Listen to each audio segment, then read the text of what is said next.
Bonjour François. Bonjour docteur. Comment vous sentez-vous aujourd'hui? Bien.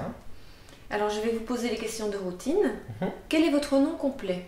François, un sac sur le dos. Pouvez-vous me dire où nous sommes?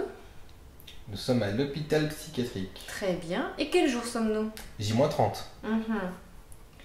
Très bien François. Et comment vous sentez-vous? Vous sentez-vous mieux? Ma foi, moi je me sens toujours bien. C'est ma famille et mes amis qui s'inquiètent pour moi. Très bien. Écoutez, j'ai discuté de votre cas avec mes confrères et nous avons longuement débattu pour nous mettre d'accord finalement sur un diagnostic vous concernant. Alors je vous préviens, ce genre de trouble psychologique n'est pas à prendre à la légère.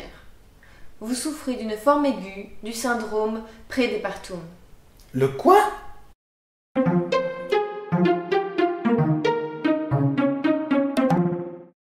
Bonjour à tous. Pour celles et ceux qui ne le savent pas encore, Amandine et moi, nous allons partir en voyage pendant 1 an aux Amériques et nous partons dans exactement 30 jours. Cette période avant le départ est une période un peu particulière de ma vie pendant laquelle j'ai développé une maladie imaginaire, le syndrome prédépartum. Je vous l'explique en 10 points. Chaque matin, dès le réveil, je sais exactement combien de jours il me reste avant le départ. Dans mon cas, ça se manifeste par des chansons. Mais le plus étrange, c'est que chaque jour, je développe une chanson différente. Dans 40 jours, je suis parti, la la la la la la la la. Dans 32 jours, je serai très loin d'ici, la la la la la la la la. Et j'apprendrai la flûte de Pan. 31 jours, et je suis parti. 31 jours, et je suis loin d'ici. J'ai quelque chose à vous avouer. En temps normal, j'ai une phobie, c'est celle du frigo plein. Je ne supporte pas un frigo quand il est plein parce que j'ai l'impression que tout va pourrir à l'intérieur. Et quand tu pars en voyage, c'est encore pire. Il doit être vide, le plus vide possible. Sinon, je pète un câble. Ah! Mon frigo est plein! Par contre, ce que j'adore, c'est dans les magasins, c'est de regarder toutes les dates de péremption pour trouver les aliments qui sont encore bons quand je serai de retour de mon voyage. Quand tu pars en voyage, tu connais le poids de chaque objet que tu mets dans ton sac à dos. Ce qui fait que tu deviens un expert en pesage. Tu es capable de déterminer, rien qu'en voyant un objet, quel est le poids de cet objet.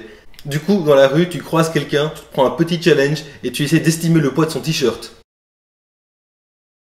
Plus le départ approche, plus tu deviens radin pour des choses complètement anodines. Par exemple, tu te dis, à quoi bon acheter un nouveau pantalon puisque celui que tu portes, même s'il y a quelques trous, est encore mettable? Alors tu te balades dans la rue avec ça. Et tu te fais arrêter pour exhibitionnisme. Tu te rends compte qu'il y a plein de choses que tu aimes manger que tu ne pourras plus avoir pendant des mois et des mois. Alors tu te dis, il faut que tout ce que j'aime, toutes les spécialités locales que je ne trouverai pas là-bas, il faut absolument que je les remange une dernière fois avant de partir.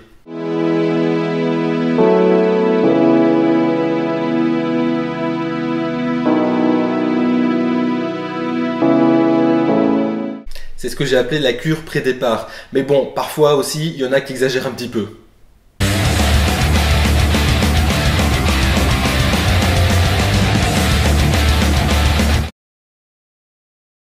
Ces derniers temps, j'ai remarqué que dès qu'un avion passe, je perds complètement le fil de mes idées, je peux être en conversation avec quelqu'un et je ne sais plus du tout de quoi il parle, je ne l'écoute même plus finalement, je suis complètement... François. Avant même de partir, tu es nostalgique des choses que tu vois autour de toi et tu as l'impression que tout est beau.